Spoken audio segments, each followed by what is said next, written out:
आशीष जी, आप ही से पूछ लेती हूँ, क्या ये इत्तेफाक ही रहा होगा कि एक दिन पहले ही आपके जो नेता हैं वो बॉम्ब से बचने की जो है सलाह देते हैं और उसके अगले दिन ठीक सुबह 4, साढ़े 4, 5 बजे जो इस तरह की जो है हरकत सामने आती है, ये इत्तेफाक?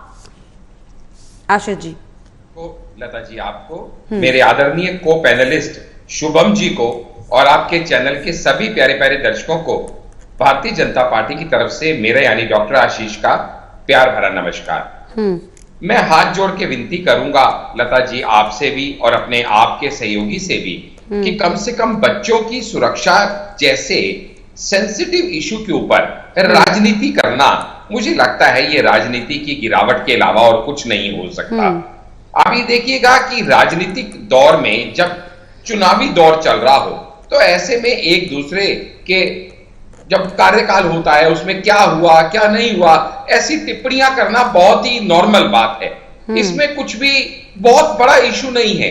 लेकिन एक आज के इतने दुखद घटना को, जो कि भगवान ने लाज रख ली कि इसमें आज ये हॉक्स कॉल निकली, ऐसे सेंसिटिव इशू को जहां पे बच्चों की जान पे भी बना सकती थी, क्योंकि जिन जिहादियों का ये काम इनिशियल इन्वेस्टिगेशन में लग रहा है, जो कि इनिशियल इन्वेस्टिगेशन रिवील कर रही है कि इसका लिंक जिहादियों से जुड़ा हो सकता है, इसका लिंक क्रॉस बॉर्डर टेररिज्म से जुड़ा हो सकता है, इसका लिंक इंडिया के बाहर की ताकतों से जुड़ा हो सकता है, जो शांति से होने वाले भारत के इलेक्शन को किसी तरीके विघ्न डाल के भारत का नाम, भारत की छवि खराब करना चाहते हैं। तो ऐसे में उनके मंसूबों को और ताकत देते हुए किसी भी राजनीतिक पार्टी को इसके अंदर अपना ब्राउनी पॉइंट्स ढूंढने का प्रयास करना, मुझे लगता है निर्लजता की निशानी है। सौरभ भारद्वाज जी का जो वक्तव्य है वो निंदनीय है। ऐसा कह के वो खुद अपनी और अपनी पार्टी की छवि खराब कर रहे हैं। और मुझे यकीन है शुभम जी मेरी बात से इत्तेफाक रखेंगे कि इस समय अगर भारत के भविष्य यानी भारत के बच्चों के ऊपर 1% भी कोई खतरा मंडरा रहा हो तो हम सबको, बच्चे कहते हैं सांझे होते हैं, हम सबको एकजुट होके इस समय यह पता करना चाहिए कि आखिर ये बदमाशी, ये शरारत, ये षड्यंत्र की कोशिश किसकी थी और उसको उसके अंजाम तक पहुंचाने में हमें एक दूसरे का साथ देना चाहिए, ना कि एक दूसरे पे कटाक्ष करके एक दूसरे को किसी तरह के शक के दायरे के अंदर लाके हम यहाँ पे अपनी ओछी राजनीति का परिचय दें। मेरा इतना ही ओपनिंग स्टेटमेंट में कहना है लता जी। चलिए,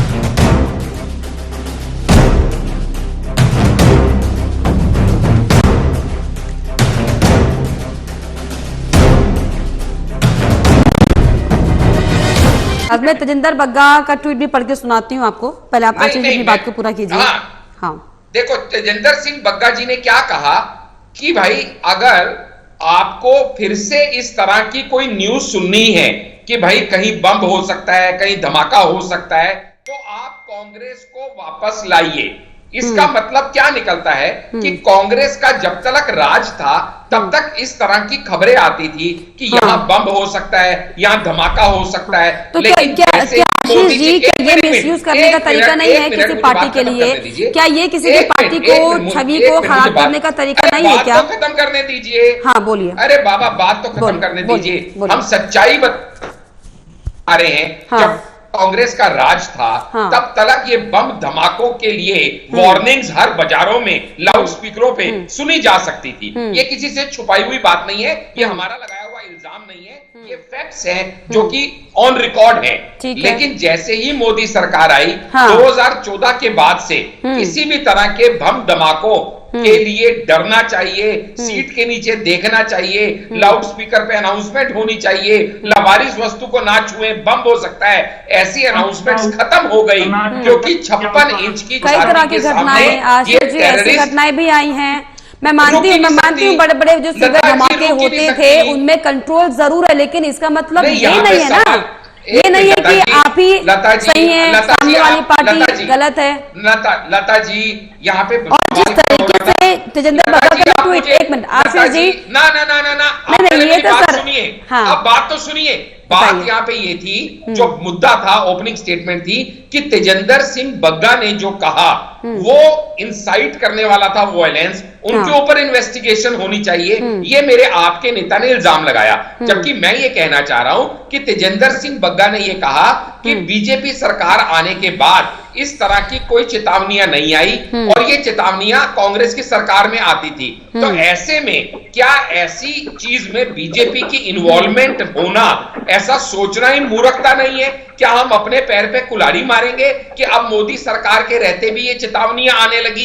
ये कितना वाहियात और बचकाना आर्गुमेंट शुभम जी दे रहे हैं। नहीं, ठीक है, एक आशीष जी देखिए, बचकाना क्या है, इसकी जो आधार है वो आप कोई भी बीजेपी का नेता तय नहीं करेगा, उसके लिए संविधान बैठा है। क्या बचकाना है, क्या बचकाना नहीं है, लेकिन मुझे आप ये बताइए आशीष जी, प्लीज सुनिए। नहीं, अब आप मुझे बताइए क्या ये पढ़ी है आशीष जी? देखिए यही दिक्कत बीजेपी के नेताओं की, वो अगले की बात नहीं ईमेल पढ़ी ना लता जी, आपने ईमेल पढ़ी है? मैंने ईमेल भी पढ़ी है और मैंने आपके तजिंदर बग्गा का ईमेल के अंदर अल्लाह आशीष जी प्लीज लिसन, मुझे बताइए क्या ये बचकाना नहीं है? लावारिस वस्तु को ना छुएं, उसमें बम हो सकता है, ऐसे विज्ञापन टीवी पर दोबारा देखने के लिए कांग्रेस को वोट करें। आप किसी पार्टी की छवि को इस तरीके से बदनाम कर रहे, क्या ये बचकाना नहीं है? नहीं बदनाम कर रहे, हम तो फैक्ट्स रख रहे हैं, हम आपके साथ आप अपने फैक्ट्स रखिए, लेकिन दूसरों के फैक्ट्स को आप इनकरेक्ट नहीं कर सकते। ना आप फैक्ट को, अगर आप कहेंगे कि राहुल गांधी बेल पे हैं, तो ये क्या? नहीं आशीष जी देखिए, सिर्फ अपनी छवि को बनाने के लिए दूसरे की छवि को गिरा देना, मुझे नहीं लगता कि ये बचकाना की परिभाषा नहीं होती।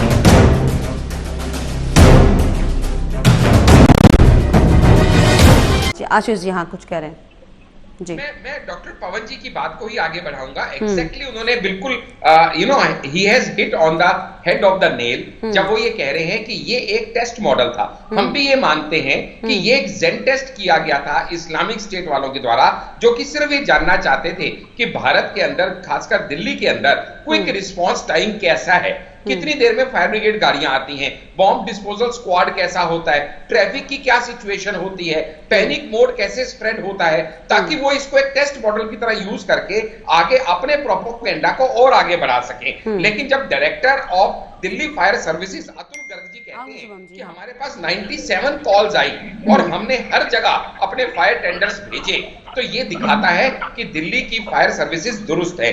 जब वो ये कहते हैं कि जब काउंटर इंटेलिजेंस यूनिट CIU जिसको कहते हैं, जो कि special cell of Delhi police है, वो इसको देख रहा है और उसके कमिश्नर RR उपाध्याय ये बता रहे हैं कि ये पूरी इन्वेस्टिगेशन बहुत डिटेल में की जा रही है। और उसके बाद उत्तर प्रदेश साइबर सेल भी ये बता देता है कि रशिया के मॉस्को स्थित जो था ये वहीं से सर्वर से ये बाउंस करवाया गया था। लेकिन हमें देखना होगा कि इस इस्लामिक स्टेट की धमकी को हम हल्के में नहीं ले सकते। हम, जो मैं बार बार रिक्वेस्ट कर रहा हूं, चाहे वो आम आदमी पार्टी हो चाहे वो कांग्रेस हो, इसको अपनी पॉलिटिकल ब्राउनी पॉइंट्स गेन करने के लिए इस्तेमाल ना करें, क्योंकि हमें भूलना नहीं चाहिए। चलिए शुभम जी, क्या आप अब इस पूरे समय की थोड़ी कमी है, क्या आप इस पूरे मामले पर ब्राउनी पॉइंट्स इकट्ठा कर रहे हैं क्या? पाकिस्तान आर्मी पब्लिक स्कूल में इन्हीं आतंकवादियों ने, इन्हीं जहादियों ने 150 से ज्यादा बच्चों को कुर्बान कर दिया था। चलिए इसलिए आशीष जी मैं आपकी की बात करूंगा, बिल्कुल। हाउस एनकाउंटर को फर्जी किसने बताया?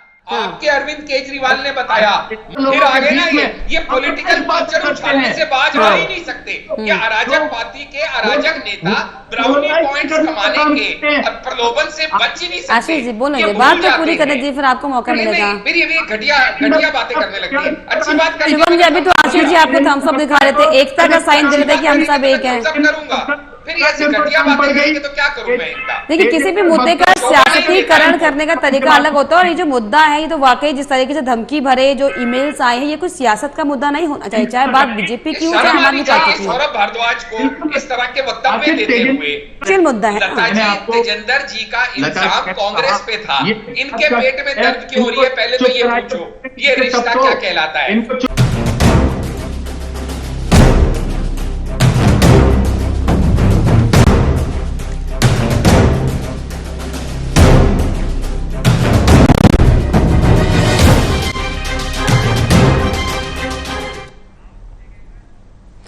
नमस्कार, स्वागत है आपका एमवी नेटवर्क देख रहे हैं आप, और मैं हूं आपके साथ लता। दिल्ली एनसीआर के करीब 100 स्कूलों में बम रखा होने की सूचना मिली थी, धमकी मिली है। इस खबर के सामने आने के बाद दिल्ली एनसीआर में हड़कंप मच गया है। पुलिस प्रशासन अलर्ट मोड में आ चुका है। जांच में ईमेल और कॉल जो है फर्जी दिखाई पड़ी है, लेकिन क्या अब इसमें सियासत की भी बू आने लगी है? रिपोर्ट देखिए।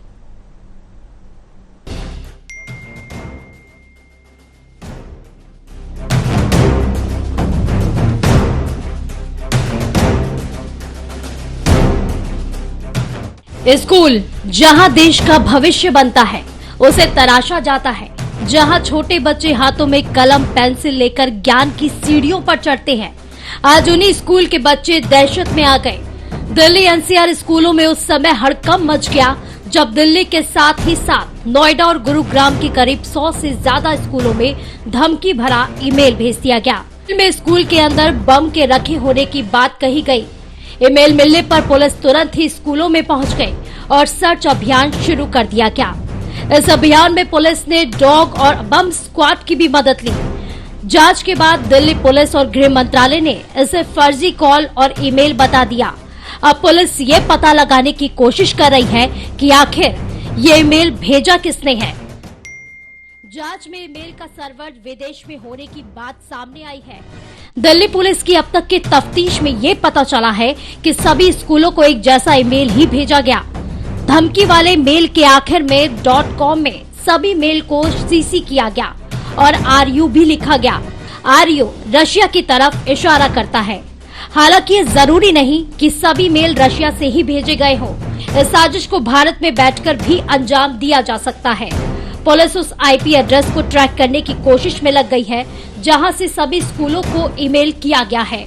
पुलिस को उम्मीद है कि एक बार IP एड्रेस ट्रेस करने के बाद आरोपी को ढूंढने में ज्यादा मशक्कत नहीं करनी पड़ेगी।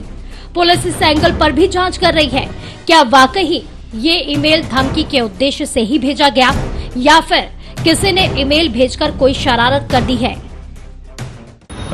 तो सुबह 4:15 बजे के आसपास कई जगह सेम मेल कंटेंट सबको मेल किया गया और इसके बाद हमने immediately we swung into action और हमने सारे प्रिकॉशनरी मेजर्स लेते हुए बच्चों की सिक्योरिटी देखते हुए सब जगह चेकिंग कराई और स्कूल एडमिनिस्ट्रेशन के साथ डिसीजन लेते हुए कई जगह को स्कूल्स को बच्चों को जो अपने वो घर भी चले गए हैं और सभी स्कूल्स में चेकिंग अभी जारी है। और ये जो मेल है इस पे इन्वेस्टिगेशन हमारी दिल्ली पुलिस की जितनी भी टेक्निकल इन्वेस्टिगेशन विंग्स हैं सारी कर रही हैं और फर्दर अभी इसमें इन्वेस्टिगेशन कर रहे हैं। मेरे पास एग्जैक्ट नंबर नहीं है, लेकिन बहुत से स्कूल हैं जिन्होंने हमें अप्रोच किया है कि उनको एक मेल आया है जिसमें थ्रेट दिया गया है कि उनके प्रीमाइसेस पर बॉम्ब है। तो जब ये कॉल मिला तो उसके बाद दिल्ली पुलिस ने प्रोटोकॉल के अनुसार हर एक कॉल को सीरियसली लेते हुए हर जगह थॉरो चेकिंग करवाई है, लेकिन अभी तक कहीं भी कुछ भी अनटूवर्ड्स नहीं मिला है। पैनिक कंट्रोल के लिए तो हम आपके थ्रू और बाकी मीडिया चैनल्स के थ्रू हम लोगों को जागरूक कर रहे हैं कि हमने इस कॉल्स को, जितनी भी कॉल्स आई उनको बहुत सीरियसली लेते हुए हर जगह थॉरो चेकिंग की है, लेकिन कहीं भी कुछ नहीं मिला है। और अगर इसका टाइमिंग देखें तो सभी स्कूल्स को इकट्ठा किया है और कहीं कुछ नहीं मिला है, तो इसका लगता है कि ये किसी ने पैनिक क्रिएट करने के लिए ही ये तकनीक अपनाई है जिसमें उन्होंने इंडिविजुअल स्कूल्स को मेल डाला है। इस मामले में अब सियासत की भी एंट्री हो गई। आम आदमी पार्टी के नेता सौरभ भारद्वाज ने बीजेपी पर निशाना साध दिया। उन्होंने बीजेपी नेता तजिंदर सिंह बग्गा के पोस्ट पर ही सवाल खड़ा कर दिया। सौरभ भारद्वाज ने कहा कि कल ही बीजेपी के प्रवक्ता ने सोशल मीडिया पर बम से जुड़ा एक पोस्ट किया और आज कॉल आ गया। ये एक बड़ा इत्तेफाक है। दरअसल तजिंदर सिंह बग्गा ने सोशल मीडिया पर एक पोस्ट किया था, लावारिस वस्तु को न छुएं, उसमें बम हो सकता है। पुलिस को इस बात का सवाल जल्द से जल्द खोजना होगा कि ये शरारत है या फिर कोई साजिश। इस मुद्दे पर जिस तरह सियासत हो रही है वो चिंता का विषय है। इस मुद्दे पर राजनीतिक दलों को मामले की गंभीरता को देखना चाहिए और सोच समझकर अपना बयान देना चाहिए। Bureau report, AMV network.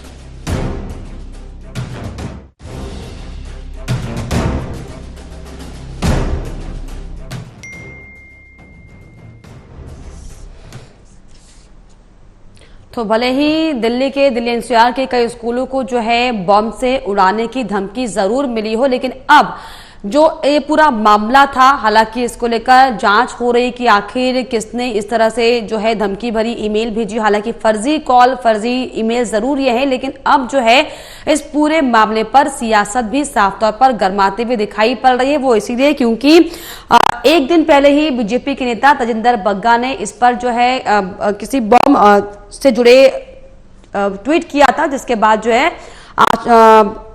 आम आदमी पार्टी के सौरभ भारद्वाज ने बीजेपी पर निशाना खड़ा किया था। और इसी पर खास चर्चा करने के लिए मेरे साथ दो मेहमान जुड़ गए हैं। मेरे साथ बीजेपी नेता जुड़ गए हैं, आपका मैं स्वागत करना चाहूंगी। मेरे साथ आशीष हांडा जी जुड़े हुए, इनके अलावा मेरे साथ आप के नेता शुभम त्रिपाठी जी जुड़े हुए हैं। तो सबसे पहले मैं आशीष जी आप ही से पूछ लेती हूँ, क्या ये इत्तेफाक ही रहा होगा कि एक दिन पहले ही आपके जो नेता हैं वो बॉम्ब से बचने की जो है सलाह देते हैं और उसके अगले दिन ठीक सुबह 4, साढ़े 4, 5 बजे जो इस तरह की जो है हरकत सामने आती है, ये इत्तेफाक? आशीष जी। लता जी, आपको, मेरे आदरणीय को पैनलिस्ट शुभम जी को और आपके चैनल के सभी प्यारे प्यारे दर्शकों को भारतीय जनता पार्टी की तरफ से मेरा यानी डॉक्टर आशीष का प्यार भरा नमस्कार।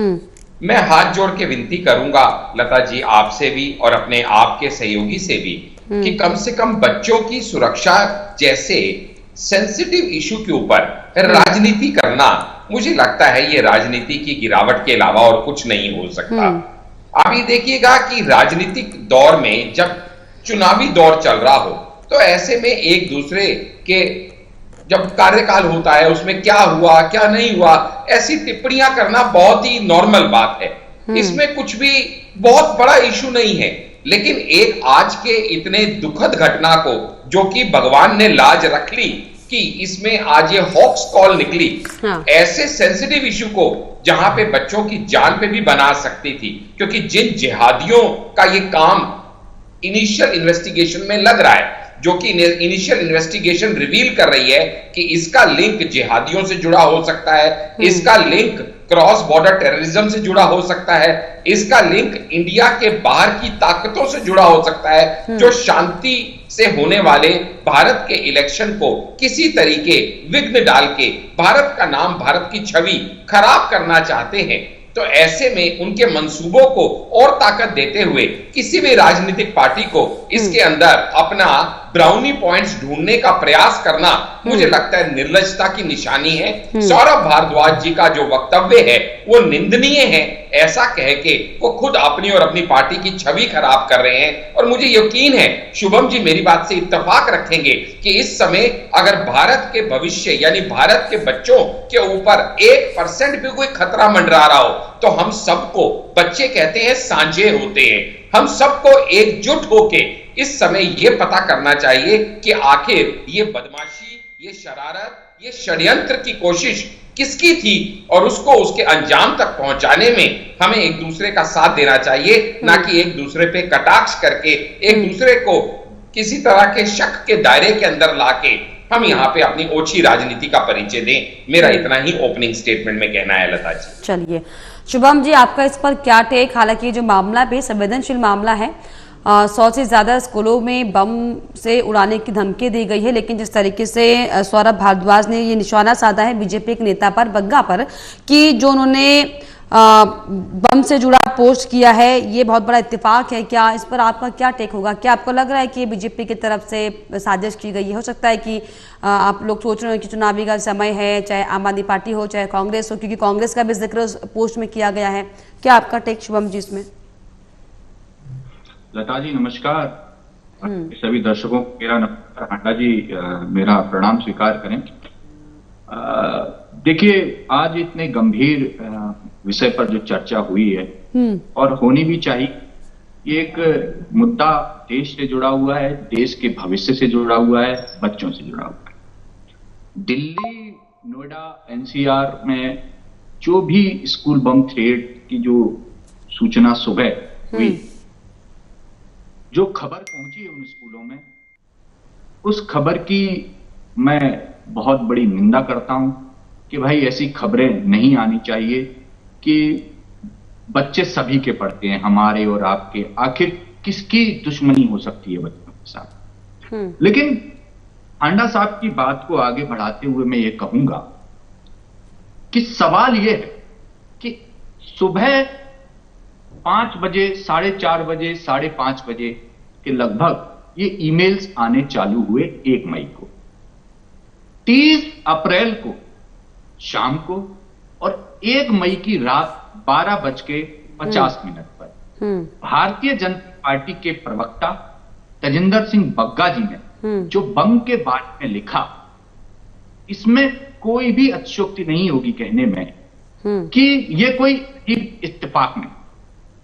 देखिए, देश में आज चुनाव का माहौल, भाजपा, भारतीय जनता पार्टी का और भारतीय जनता पार्टी के नेताओं का स्तर इतना गिर सकता है, आज देशवासियों ने इसकी कल्पना भी नहीं की होगी।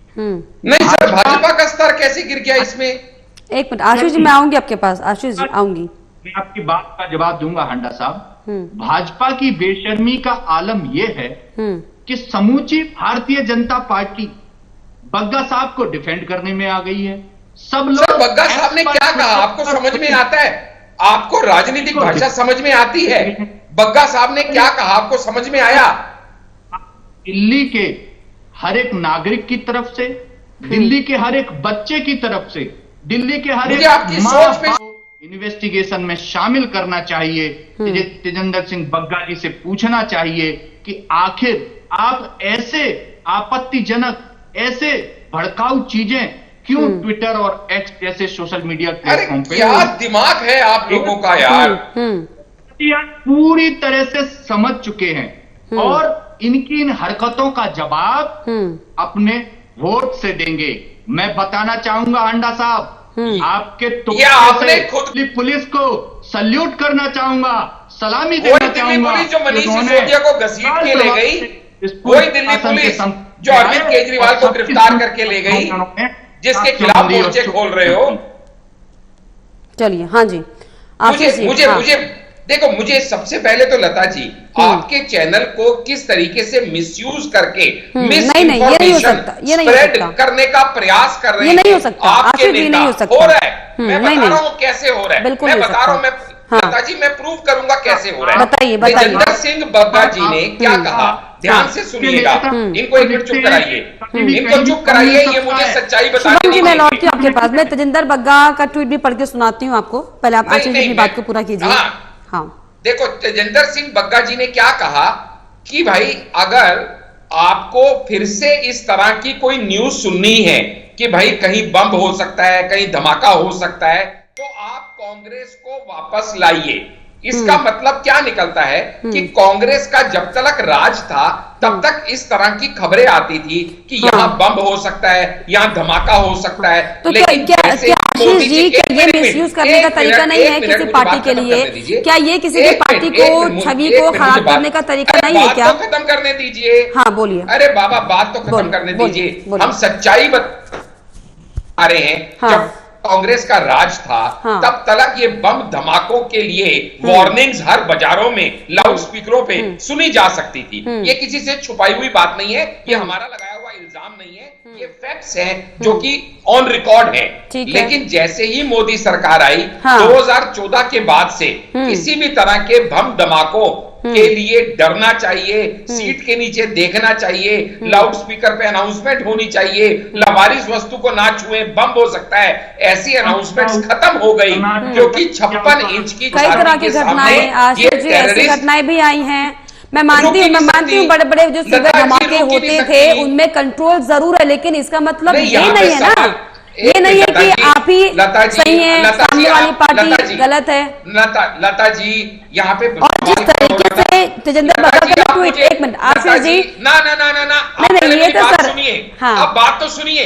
बात यहाँ पे ये थी, जो मुद्दा था, ओपनिंग स्टेटमेंट थी कि तेजिंदर सिंह बग्गा ने जो कहा वो इंसाइट करने वाला था वायलेंस, उनके ऊपर इन्वेस्टिगेशन होनी चाहिए, ये मेरे आपके नेता ने इल्जाम लगाया। जबकि मैं ये कहना चाह रहा हूं कि तेजिंदर सिंह बग्गा ने ये कहा कि बीजेपी सरकार आने के बाद इस तरह की कोई चेतावनियां नहीं आई और ये चेतावनियां कांग्रेस की सरकार में आती थी। तो ऐसे में क्या ऐसी चीज में बीजेपी की इन्वॉल्वमेंट होना, ऐसा सोचना ही मूर्खता नहीं है? क्या हम अपने पैर पे कुल्हाड़ी मारेंगे कि अब मोदी सरकार के रहते भी ये चेतावनियां आने लगी? ये कितना वाहियात और बचकाना आर्गुमेंट शुभम जी दे रहे हैं। नहीं, ठीक है, एक आशीष जी, देखिए बचकाना क्या है, इसकी जो आधार है वो आप कोई भी बीजेपी का नेता तय नहीं करेगा, उसके लिए संविधान रहता है। क्या बचकाना है, क्या बचकाना नहीं है, लेकिन मुझे आप बताइए। आशीष जी प्लीज सुनिए, नहीं, अब आप मुझे बताइए क्या ये पढ़ी है? आशीष जी देखिए, यही दिक्कत बीजेपी के नेताओं की, अगले की बात नहीं। ईमेल पढ़ी? ना, लता जी आपने ईमेल पढ़ी है? मैंने आपने ईमेल भी पढ़ी है और मैं आपके जी, जनता बताइए, का उस ईमेल के अंदर अल्लाह का आशीष जी प्लीज लिसन मुझे बताइए, क्या ये बचकाना नहीं है? लावारिस वस्तु को ना छुएं, उसमें बम हो सकता है, ऐसे विज्ञापन टीवी पर दोबारा देखने के लिए कांग्रेस को वोट करें। आप किसी पार्टी की छवि को इस तरीके से बदनाम करें, क्या ये बचकाना नहीं है? नहीं बदनाम कर रहे, हम तो फैक्ट्स रख रहे हैं, हम आपके साथ आप अपने फैक्ट्स रखिए, लेकिन दूसरे के फैक्ट्स को आप इनकरेक्ट नहीं कर सकते। ना ना ना, आप फैक्ट को अगर आप कहेंगे कि राहुल गांधी बेल पे हैं, तो ये क्या नहीं आशीष जी देखिए, सिर्फ अपनी छवि को बनाने के लिए दूसरे की छवि को गिरा देना, मुझे नहीं लगता कि ये बचकाना की परिभाषा नहीं होती। मेरे साथ पवन दुग्गल जी जुड़े हुए हैं। आशीष जी मैं आपके पास लौटूंगी, मेरे साथ साइबर एक्सपर्ट पवन दुग्गल जुड़े हुए हैं। प्लीज ऑडियो को अप डाउन कीजिए। दुग्गल साहब जुड़े हुए हैं। दुग्गल जी बहुत बहुत स्वागत आपका एएमवी नेटवर्क पर।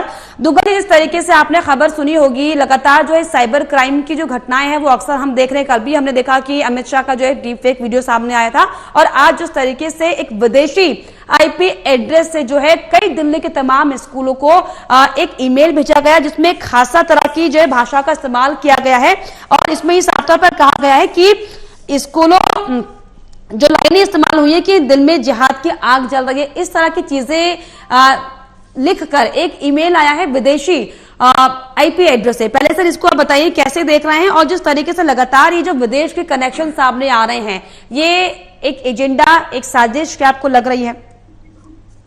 देखिए, मैं इसको एक नॉर्मल कोई आइसोलेटेड घटना नहीं मानता हूँ। हाँ, मैं इसे साइबर टेररिज्म का एक नया स्वरूप मानता हूँ। हाँ, क्योंकि आप जब इस तरह की मेल जब 100 स्कूलों को भारतवर्ष में भेजेंगे, दिल्ली में भेजेंगे, तो कोलाहल तो मचेगा ही, टेरर पैनिक तो होगा ही, और जो उद्देश्य था वो उद्देश्य में ये साइबर क्रिमिनल साबित हो गए, सफल हो गए। क्यों? क्योंकि स्कूलों को बच्चों को घर वापस भेजना पड़ा। तो दूसरी की बात है कि कुछ हुआ नहीं, होश निकला। लेकिन अभी मुझे लगता है कि पुलिस अधिकारियों को धारा 66F भारत के सूचना प्रौद्योगिकी कानून में मुकदमा दर्ज करना चाहिए अगेंस्ट अननोन पर्सन। हाँ, हम सुनने में आ रहे हैं कि साहब ये जो भी आईपी आ रहा है ये रशिया से आ रहा है। देखिए, रशिया से आ रहा है तो क्या हुआ, जो बंदा बैठने वाला है, जो करने वाला है, वो इंडिया में बैठा हुआ है। क्यों? क्योंकि रशिया में कोई बंदा बैठे हुए 100 स्कूल दिल्लियों को क्यों टारगेट करेगा? और उसका उद्देश्य क्या है? या उद्देश्य है कि न केवल भारत की प्रभुता, अखंडता, सुरक्षा को नकारात्मक रूप से प्रभावित किया जा सके, लोगों के दिलों में डर फैलाया जा सके, पैनिक फैलाया जा सके, और कहीं ना कहीं भारत की सत्ता को भी इम्पैक्ट किया जा सके। तो मुझे लगता है इसको जितनी जल्दी इन्वेस्टिगेट करना चाहिए उतना अच्छा है। लेकिन सब साथ साथ अब मुझे ये लगता है कि समय भी आ गया है कि स्कूलों के लिए और स्कूली एजुकेशन के लिए अब साइबर सुरक्षा का नए प्रोटोकॉल परिभाषित होने बहुत जरूरी है। एक्चुअली क्योंकि अब जो साइबर क्राइम जिस तरीके से बढ़ रहा है, लोग कैसे इसका मिसयूज कर रहे हैं, ये बार बार देखने को मिल रहा है। और इसके अलावा पवन जी, जो चीज जिसमें सामने आई वो ये, इस पूरी मेल आईडी में जो जिक्र हुआ है अरेबिक शब्दों का इसमें साफ तौर पर इस्तेमाल किया गया है, और इससे ये निकलकर सामने आता है कि इससे पहले इसका इस्तेमाल 2014 से इस्लामिक स्टेट की ओर से इस्लामिक प्रोपेगेंडा को फैलाने के लिए भी इसका इस्तेमाल किया गया था। और अब क्योंकि भारत में, इंडिया में लोकतंत्र का महापर्व चल रहा है, लोकसभा चुनाव चल रहे हैं, और इस बीच में इस तरह के वापस से ईमेल आना इस्लामिक स्टेट से, क्या ये फिर से जो इस्लामिक स्टेट की जो प्रोपेगेंडा है उसको बढ़ावा देने के लिए, उसको बढ़ाने के लिए क्या इस तरह की चीजें साइबर सोशल के थ्रू जो है की जा रही है? देखिए, अभी कुछ भी हो सकता है। हाँ। अभी कहना बड़ा मुश्किल है। देखिए, हो सकता है कि शायद केवल पर्टिकुलर प्रोपेगेंडा का टूल बनाया गया हो। हिसाब इसके पीछे है कौन, और जब तक आप रियल कल्प्रिट तक नहीं पहुंचते तब तक आपको जितने भी स्कूल हैं, जितने भी स्टूडेंट्स हैं, आप उन्हें तैयार करना पड़ेगा। क्योंकि अब इस तरह की घटनाएं लगातार होने की संभावना है। क्योंकि देखिए, इन्होंने मॉडल टेस्ट किया और ये मॉडल कामयाब हो गया। उन्होंने 100 कंपनी स्कूलों को ईमेल भेजी, मॉडल कामयाब, लोगों में दहशत हो गई, घर गए, बच्चों में दहशत हो गई। मुझे लगता है इस तरह का जो मॉडल है दोबारा फिर आएगा, फिर इस्तेमाल किया जाएगा। तो इसलिए एक तो हम तफ्तीश करें, दूसरी तरफ समझ लीजिए कि कोविड-19 के बाद नया साइबर वर्ल्ड ऑर्डर आ चुका है, जिसमें साइबर क्राइम का गोल्डन युग प्रारंभ हो चुका है। ये गोल्डन युग के नए नए जो मैं कहता हूँ मैनिफेस्टेशन है, अवतार है, वो सामने नजर आ रहे हैं। तो मुझे लगता है पूरी इन्वेस्टिगेशन की जरूरत है, लेकिन साथ ही साथ अब लोगों को जागरूक बनाने की भी आवश्यकता है और साइबर सुरक्षा को जीवन जीने की शैली के स्वरूप में अडॉप्ट करने की आवश्यकता है। हाँ। ये बेसिक बुनियाद और सही तरीके से इसका परसेप्शन सबको पता होना चाहिए। प्रेजेंट आशीष जी हाँ कुछ कह रहे हैं जी। मैं डॉक्टर पवन जी की बात को ही आगे बढ़ाऊंगा। एग्जैक्टली उन्होंने बिल्कुल he has hit on the head of the nail जब वो ये कह रहे हैं कि ये एक टेस्ट मॉडल था। हम भी ये मानते हैं कि ये एक जेन टेस्ट किया गया था इस्लामिक स्टेट वालों के द्वारा, जो कि सिर्फ ये जानना चाहते थे कि भारत के अंदर, खासकर दिल्ली के अंदर, क्विक रिस्पॉन्स टाइम कैसा है, कितनी देर में फायर ब्रिगेड गाड़ियां आती हैं, बॉम्ब डिस्पोजल स्क्वाड कैसा होता है, ट्रैफिक की क्या सिचुएशन होती है, पैनिक मोड कैसे स्प्रेड होता है, ताकि वो इसको एक टेस्ट मॉडल की तरह यूज करके आगे अपने प्रोपेगेंडा को और आगे बढ़ा सके। लेकिन जब director of Delhi fire services Atul Garg ji कहते हैं कि हमारे पास 97 कॉल्स आई और हमने हर जगह अपने फायर टेंडर्स भेजे, तो ये दिखाता है कि दिल्ली की फायर सर्विसेज दुरुस्त है। जब वो ये कहते हैं कि जब काउंटर इंटेलिजेंस यूनिट CIU जिसको कहते हैं, जो कि special cell of Delhi police है, वो इसको देख रहा है और उसके कमिश्नर RR उपाध्याय ये बता रहे हैं कि ये पूरी इन्वेस्टिगेशन बहुत डिटेल में की जा रही है। और उसके बाद उत्तर प्रदेश साइबर सेल भी ये बता देता है कि रशिया के मॉस्को स्थित जो था ये वहीं से सर्वर से ये बाउंस करवाया गया था। लेकिन हमें देखना होगा कि इस इस्लामिक स्टेट की धमकी को हम हल्के में नहीं ले सकते। हम जो मैं बार बार रिक्वेस्ट कर रहा हूं, चाहे वो आम आदमी पार्टी हो चाहे वो कांग्रेस हो, इसको अपनी पॉलिटिकल ब्राउनी पॉइंट्स गेन करने के लिए इस्तेमाल ना करें, क्योंकि हमें भूलना नहीं चाहिए। चलिए शुभम जी, क्या आप अब इस पूरे समय की थोड़ी कमी है, क्या आप इस पूरे मामले पर अब ब्राउनी पॉइंट्स इकट्ठा कर रहे हैं क्या? पाकिस्तान आर्मी पब्लिक स्कूल में इन्हीं आतंकवादियों ने, इन्हीं जहादियों ने 150 से ज्यादा बच्चों को कुर्बान कर दिया था। चलिए इसलिए आशीष जी, मैं आप ही की बातों का बिल्कुल मैं आप ही की बातों का जवाब लूंगी। शुभम जी जवाब दीजिए, क्या आप ब्राउनी पॉइंट्स की तरह इसका इस्तेमाल करें, क्योंकि चुनाव भी है अब दिल्ली में, बताइए। देखिए, साहब यहाँ बैठे हैं जो कि साइबर एक्सपर्ट हैं, उन्होंने सारी बातों को बता दिया, मुझे कुछ ज्यादा बताने की जरूरत नहीं है। लेकिन मैं बताना चाहूंगा कि मेल चाहे अरबी में आई हो, चाहे हिंदी में एक्स पे पोस्ट किया हो, चाहे वो सोशल मीडिया पे आप धमकी दे रहे हो, या इनके नेता बड़े बड़े मंचों पे धमकियां दे रहे हो, सांप्रदायिक बातें कर रहे हो, इन सब लोगों का मकसद सिर्फ और सिर्फ एक यही है कि कैसे भी करके भारत के लोगों को डराया जाए। लेकिन मैं कहना चाहूंगा, भारत का एनकाउंटर को फर्जी किसने बताया? आपके अरविंद केजरीवाल ने बताया, मत भूलो। भारत के लोग डरने वाले नहीं है। मैं इन लोगों से भी कहूंगा, भारत के लोग डरने वाले नहीं है। जिन्होंने मेल भेजा है उनको भी कहूंगा, भारत के लोग डरने वाले नहीं है। जब तक भारत में दिल्ली पुलिस के जांबाज, जब तक भारत आशीष जी पूरा थम्स अप दिखा रहे हैं आपको। हाँ, भारत के डरने वाले नहीं है। लेकिन इन जैसे लोग जो मंचों पर लाखों लाख हजारों हजार लोग ये पॉलिटिकल पंचर उछालने से बाज आ ही नहीं सकते। ये अराजक पार्टी के अराजक नेता ब्राउनी पॉइंट्स कमाने के और प्रलोभन से बच ही नहीं सकते। आशीष जी बोलेंगे, बात तो पूरी करने दीजिए, फिर आपको मौका मिलेगा। फिर ये घटिया बातें करने लगती है। अच्छी बात शुभम जी, अभी तो आशीष जी आपको थम्स अप दिखा रहे थे, एकता का साइन दे रहे थे कि हम सब एक हैं। फिर ऐसी घटिया बातें करेंगे तो क्या करूं मैं इनका? देखिए, किसी भी मुद्दे का सियासतीकरण करने का तरीका अलग होता है, और ये जो मुद्दा है ये तो वाकई जिस तरीके से धमकी भरे जो ईमेल्स आए हैं, ये कोई सियासत का मुद्दा नहीं होना चाहिए, चाहे बात बीजेपी की हो चाहे आम आदमी पार्टी की हो। सौरभ भारद्वाज को इस तरह के वक्तव्य देते हुए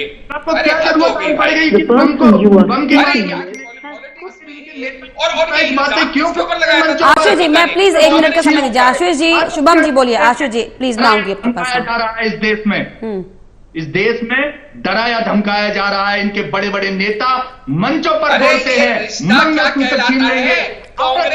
लेकिन शुभम जी जिस तरीके से, 1 मिनट आशीष जी, मैं आपका जवाब लेती हूँ ना, मैं आपका जवाब लेती हूँ। शुभम जी बताइए। चलिए, मैं मान रही हूँ कि आप जो आरोप लगा रहे हैं वो चलिए कहीं ना कहीं आप जो अपनी राजनीति कर रहे हैं, ठीक है, लेकिन जो ये ईमेल्स आई हैं इसको भी क्या आप ये देख रहे हैं कि किसी बीजेपी के नेता ने विदेश में बैठकर ये ईमेल भेजी है क्या? नहीं ना, ऐसा तो नहीं है।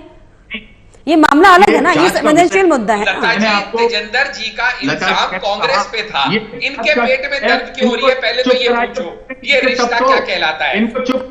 आशीष जी, मैंने आपसे सुना सवाल पूछा, प्लीज शुभम जी। हाँ शुभम जी बोलिए शुभम। मैंने आपसे पहले कहा था, ये जांच का विषय है, भारत की एजेंसियां इसका जांच कर रही हैं। अरे आशीष जी, आपको मौका मिलेगा ना प्लीज। पार्टी नहीं कर रहे हैं। अरे नागरिक की ओर से तेजिंदर प्रसाद को जांच में शामिल करना चाहिए।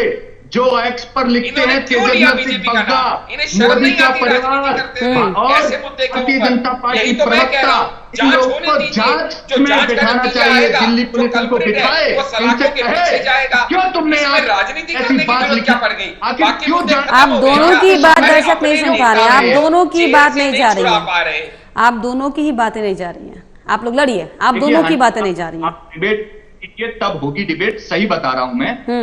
अगर दिल्ली के हर एक नागरिक की तरफ से, दिल्ली के हर एक बच्चे की तरफ से तेजेंद्र सिंह बग्गा को दिल्ली पुलिस को बुलाना चाहिए अपने मुख्यालय में और जांच करनी चाहिए कि आखिर वाह भाई और तेजेंद्र वाह, आपके नेता को बुला के जब जांच करते चलिए। हैं तो आप डिवीजन को चलिए, खैर इस डिबेट में मुझे तो सवाल पूछने का मौका ही नहीं मिला क्योंकि आप लोगों ने अपने आप ही पूरा मंच संभाल लिया।